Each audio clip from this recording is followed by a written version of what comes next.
Good morning, and welcome to another Seize the Day. I trust that you guys are waking up feeling refreshed and ready to begin a new day. Get an opportunity to open up the Word together and challenge one another to live life a bit more faithfully. I appreciate these opportunities and look forward to them every single morning. I'm really excited about the next couple of days, actually. These next couple of days is going to give us an opportunity to take another look at a question about what is true faith. So today is Wednesday, June 22nd, and we we get an opportunity to take a look at a question called "What is true faith?" This is a question that has been raised from our reading of Matthew chapter 9, verses 27 through 35, a text where Jesus heals a blind man and a mute. And in his dialogue with these two blind men, he asked them. They addressed Jesus as the Son of David, and as the Son of David, they they are declaring that they believe that Jesus is this Messiah who has been promised. They are looking to him to do what they had understood the Messiah would be able to do. And so Jesus was demonstrating this not only in the authority by which he spoke, but in the authority by which he began to do many of his miracles. The result of that is they come seeking a miracle from their blindness. Well, Jesus asked them a simple question. He says, "Do you believe that I can do this?" And their response is, "Yes, Lord." And he says, "So in response to your faith, let it be done." And he heals them. And so that healing then took place as a result of them understanding that Jesus was able and willing, and that his desire was for them, that he loved them, that he cared for them, and that's what we have been seeing throughout this look at the various miracles of Jesus.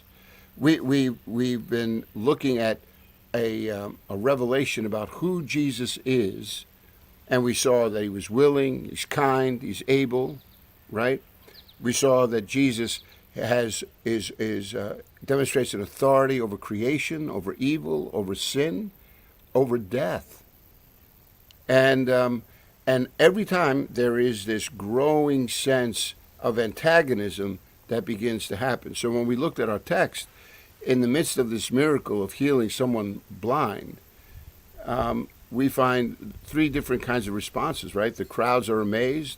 The blind men, they are focused on Jesus. The Pharisees, they believe that he's performing these works through his his association with evil, right? He says you're casting out demons by the prince of demons. And so you begin to see that not everybody is looking at Jesus in the same way.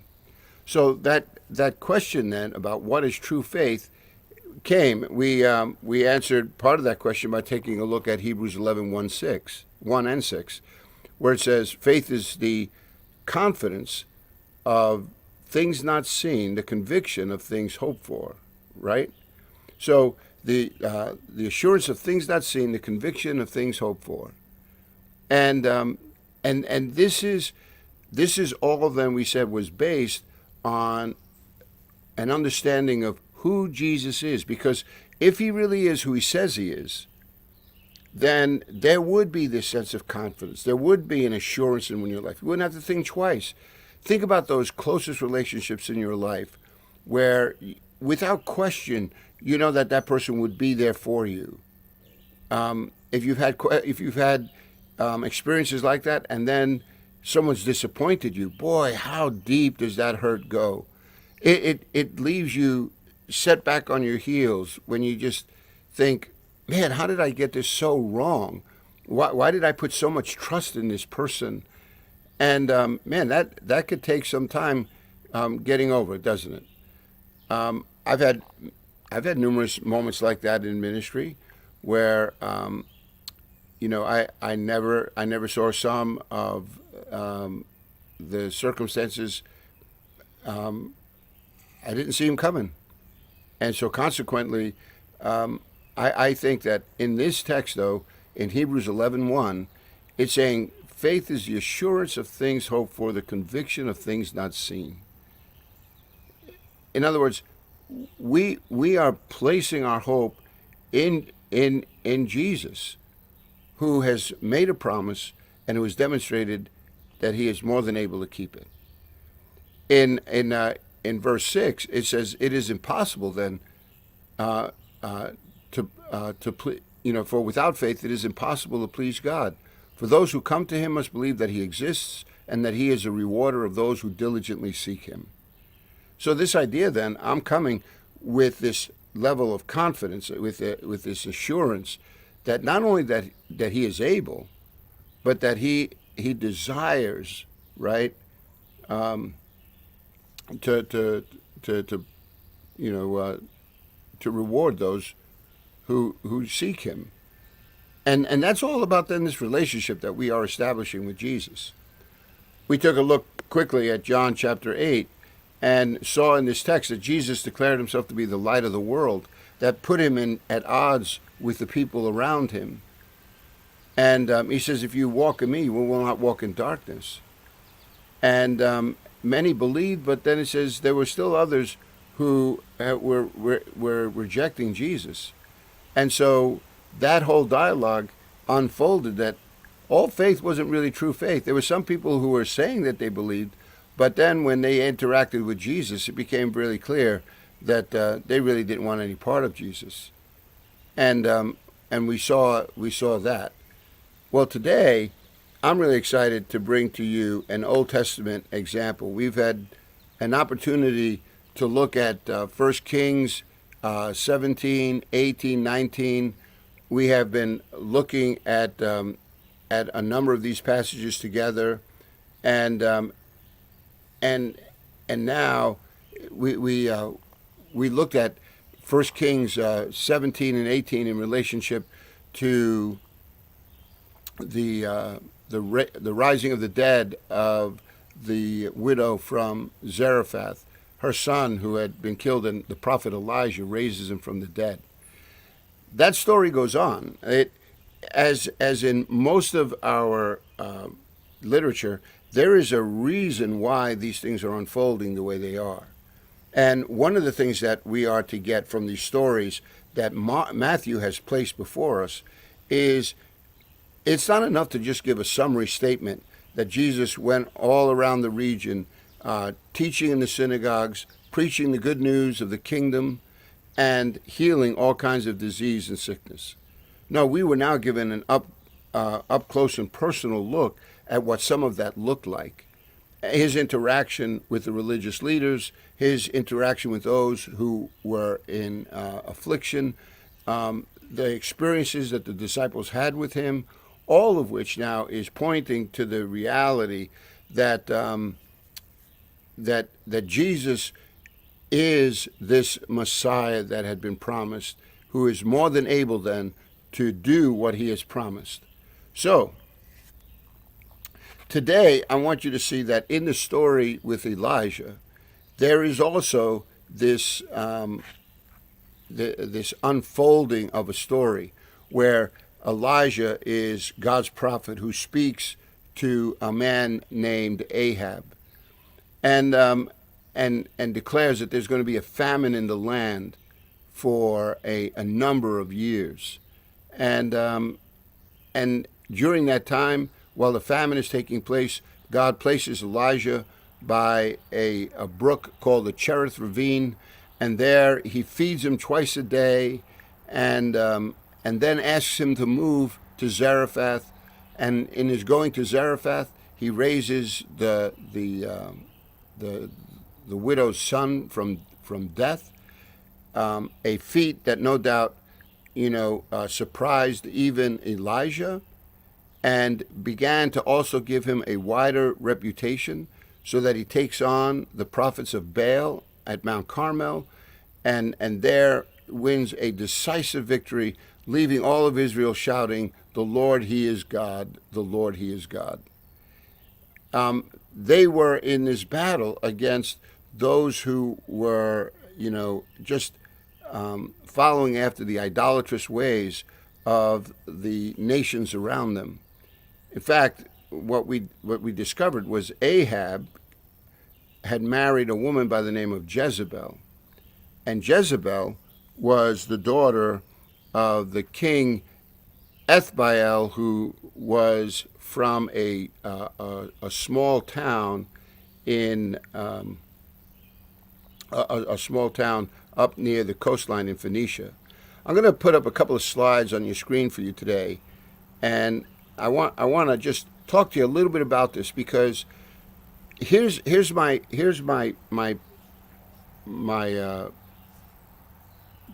goal for today and the next few days. I want you to think: have you ever had a good day turn bad? Of course we've had, right? We've heard the expression, if life gives you lemonade, then make lemon. If life gives you lemons, then make lemonade. But that whole experience can leave you feeling squeezed and pressed and drained. Sometimes you're just too tired to continue, or worse, sometimes you're so discouraged that you can't even dream again. Well, I want to share you this biblical story about a good day turned bad. It's a story about a man who nearly lost himself. A story for everyone who has ever been disillusioned, discouraged, or in despair. It's a story that answers the question, how can we rescue a good day turned bad? See, this story is about a man named Elijah, and about his interaction with an evil king, Ahab, and his wife Jezebel. So, let me put up a map for you, and this map now is demonstrating for you that this is a time when the kingdom of Israel is divided. There is a division between Israel and Judah, and that's how the land has been separated. There is a northern kingdom, a southern kingdom. In addition, there was a great sin that fell upon the northern kingdom known as Israel. And it came under one of the kings there by the name of Jeroboam. See, Jeroboam, he erected 2 altars. And we're told in our text that Ahab did more evil in the eyes of the Lord than any of those before him. He not only considered it trivial to commit the sins of Jeroboam, but he also married Jezebel and began to serve Baal and worship him. Ahab did more to provoke the Lord, the God of Israel, to anger than all the kings of Israel. You see, I talked to you about the sin of Jeroboam. Well, the sin of Jeroboam, as you can see, was on your screen up in the divided kingdom of Israel. Jeroboam had erected 2 altars, one to the north in Dan and another in the south in a town called Bethel. And it was a way of keeping them from going back to Jerusalem, which was in Judah. It was where the temple that Solomon had built, and all the people would come and worship God there in those prescribed seasons of the year. Only now these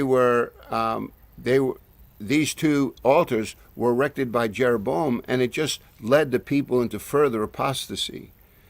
And Jeroboam regarded that as a trivial matter, but it really did arouse God's anger. So when time passes, now Ahab comes along, and he's the one that did more evil than all those before him. And so there was this downward spiral that begins. He sends, God disciplines those he loves, right? And so he sends Elijah the prophet to declare that the heavens would withhold its rain, and it didn't rain for 3 years. And during this time, Israel experienced severe famine. And instead of turning their hearts towards God in repentance, what did we say? They continued to worship the Baal, which means the god of the storm, which is kind of interesting to me because they're serving a god, Baal, who is the god of the storm, but they're experiencing a famine for 3 years, and it doesn't seem that Baal is able to do anything about it. The God of Israel is the one who caused it, just to arrest the attention of his people and to bring them back into a place where they could be in fellowship with him again. It was an act of discipline, and yet it just seemed to harden the hearts of Ahab and many of those living in Israel. So 3 years pass. Elijah is sent to Ahab again, and when they meet, instead of repenting, Ahab blames Elijah for Israel's woes. He says, "I have not made trouble for Israel," Elijah says, "but you and your father's family have. You have abandoned the Lord's commands and have followed the Baals." Well, their meeting instigated a confrontation between Elijah and the 450 prophets of Baal. You may know the story, how in dramatic fashion the God of Israel revealed his power, resulting in praise from the people of Israel. And as I said, the people were shouting, "The Lord, he is God. The Lord, he is God." See, Elijah experienced a really good day. However, the very next day, you're going to discover, right, a good day turns bad. However, this is where I want to pick up our story. The story is picked up in 1 Kings chapter 19, verses 1 through 4. It says here that now Ahab told Jezebel everything Elijah had done. Right? Jezebel is Ahab's wife.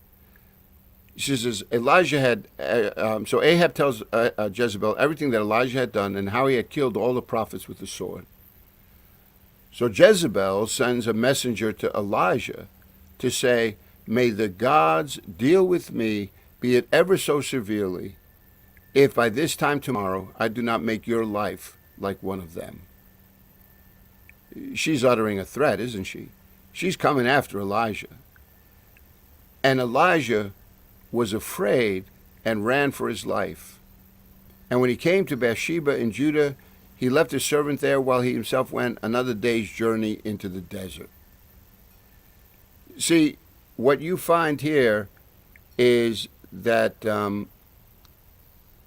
Elijah is putting as much distance between himself and Jezebel. Why do you think Elijah is running? I'd like to go back and take a look here, because what I want to show you is that you see on the left here of your map there is Mount Carmel, and so that's where this confrontation between Elijah and the prophets of Baal took place. God was victorious, demonstrating himself to all of Israel that God was powerful and willing to come alongside his people and demonstrate that power to them. And he was calling them to repent. And it appears that everyone had. And if you were Elijah, you're thinking that maybe everything is good now. Well, it says that after that confrontation, he went to Jezreel, this town in Jezreel, and that is where Jezebel sent word to Elijah that if I catch you before the day's out, I'm going to kill you. And so he's all the way up here in the northern kingdom, right? Notice where he goes. It says in the text that he went all the way down to Bathsheba, right? To Beersheba. And that's in the land of Judah.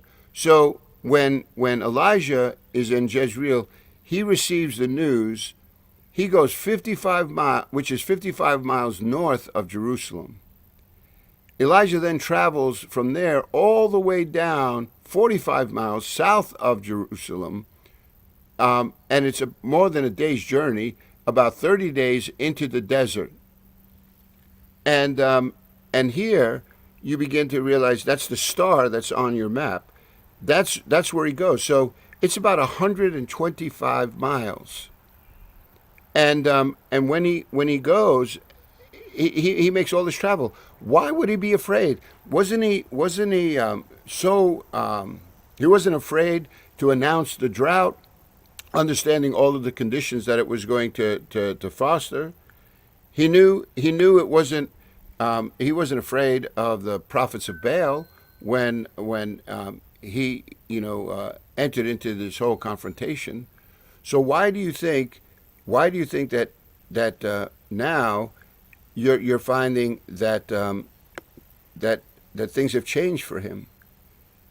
That's one of the things here that I would like for you and me to consider as we look at this text together, because I think there's a big lesson in this text for you and for me that we need to consider as we think more and more into this text. One of the things that you see is that the first thing that Elijah does is he changes where his geography, right? He's thinking that he's going to change everything, and that would what result in helping out with his problems. So Elijah thinks that this is where all this is going to take place, right? So he goes from Jezreel to Beersheba, and then that star demonstrates about a 30-mile journey out into the desert. Do you think geography is really going to turn a bad day good? That seems to be the case for Elijah. That's what he's thinking.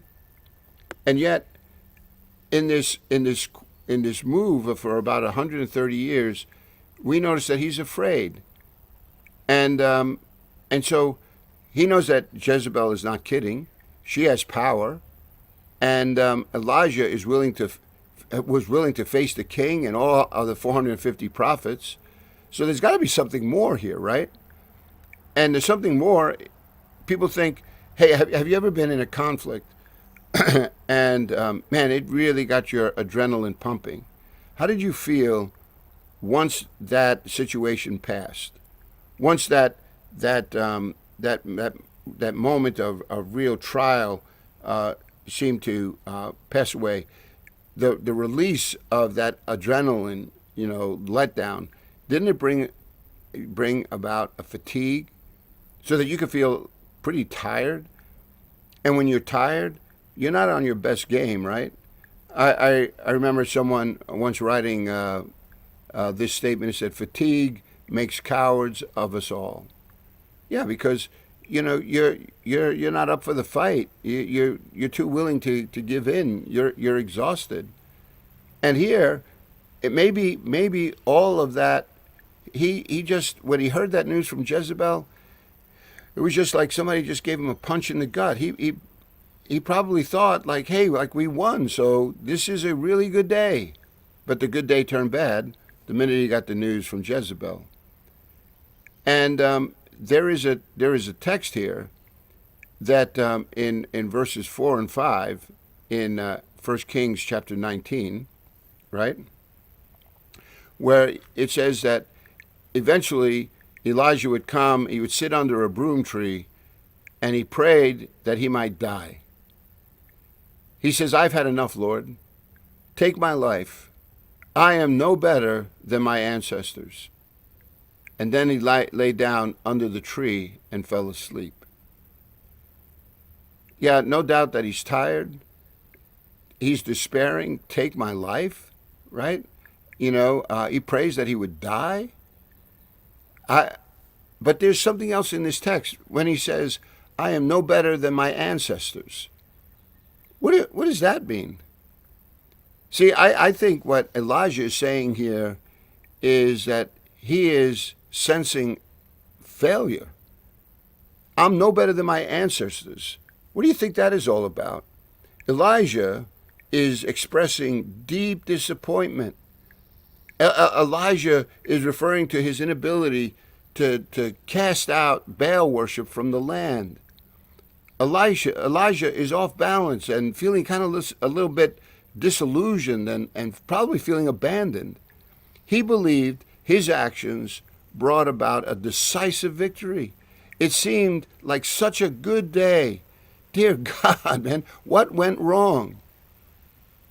And I think that the change of geography didn't turn a bad day good, but his disappointment is what's driving him to despair. And that, my friends, is what I just want to just kind of lean in a little bit with you this morning. This sense of disappointment, where does that come from? Elijah says, I am no better than my forefathers. Well, since the division of Israel, there has been this constant, turmoil where God has been calling his people to repentance, to bring them back. You know, and I know that this is not going to fare well, right? What you're going to find is as we were looking to this map, right, of this divided kingdom, what you will discover is that the northern kingdom here. I'll put up the map again. This northern kingdom, known as Israel, well, to the north of them is Assyria. Assyria is going to come down and wipe Israel off of the map. Judah will remain, but only for another 150 years. And then the Babylonians will come and not only take the territory that the Assyrians had, but the Babylonians will come and they will swoop down and they will overrun Judah. They will destroy Jerusalem. They will destroy the temple. So you and I know that these constant appeals to the nation of Israel, that God would send prophets, he would speak to them. Most of your Old Testament are these prophets who are speaking to the kingdom of Israel, trying to woo them back, bring them to a place of repentance. And yes, there were some who listened and fell back in line, but there were many who did not. And what I'm suggesting to you is that when you look at this text today, Elijah is out there, and he just had this confrontation with the 450 prophets of Baal. The people of God, they saw how God came through. He demonstrated in this amazing display of power that he was God. For those of us who are tempted to say, well, if I saw big miracles like that, it would be a game changer. Well, it didn't necessarily seem like it was a game changer for all these people. I mean, God parted a Red Sea and Israel would walk through it. And even that generation, when it came time for them to put their faith into action, they rebelled against God. And it was to their own detriment. They lost everything. Now, you see, this is where, can you remember Jesus now in the Sermon on the Mount when he said that the wise man is the one who hears these words of mine and puts them into practice? Because he is like one who builds his house upon a rock. See, the rock of obedience, the rock is the one that is beginning to take God seriously enough that you're putting his words into practice. Why would we not do that? It's going to bring life. And yet here, I believe that what's taken place is that Elijah really thought that everything would change. And now he's sitting here running for his life. He's gone 130 miles, has gone way out into the desert, and now he's sleeping under a broom tree out in the wilderness, and feeling like everything wasn't even worth it. See, we started this whole day today talking about what is true faith. And sometimes we could be despairing, and there's a disappointment that leads to that kind of despair because we have projected onto God what we think ought to happen, how things ought to go. And when they don't go that way, then all of a sudden we find ourselves, giving up, going another way, which is just then again underscoring that maybe we don't have as much confidence in what we hope for or assurance of what is not yet seen. No. If we truly believe then that Jesus is who he says he is, we have to press into that. And I'm not saying that some days it's not going to be difficult and that there aren't going to be seasons in your life where you're going to be rocked. But what I am saying is that that's when you have to draw closer. You have to begin to recognize the full counsel of God. I mean, here we have this story of Elijah that's just underscoring this for us. And a change of geography wasn't going to do it for him. So how is it that you're going to turn a good day, a bad day, good? And I think it's by addressing this disappointment. I think it's by not, changing just geography. Wherever you go, they say you're going to bring your problems with you, right? And that's exactly what Elijah's doing. So I want to come back tomorrow. We're going to take another look at this faith of Elijah and how this works itself out for a prophet of God who had just experienced a great victory and now finds himself out in the desert under a tree, despairing for his life. There's a good story here. So you guys got to come back tomorrow.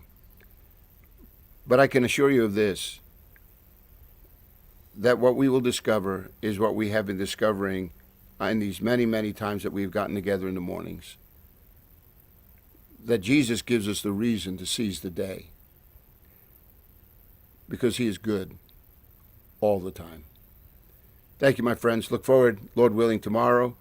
And trust that you guys just have a real blessed day. God bless.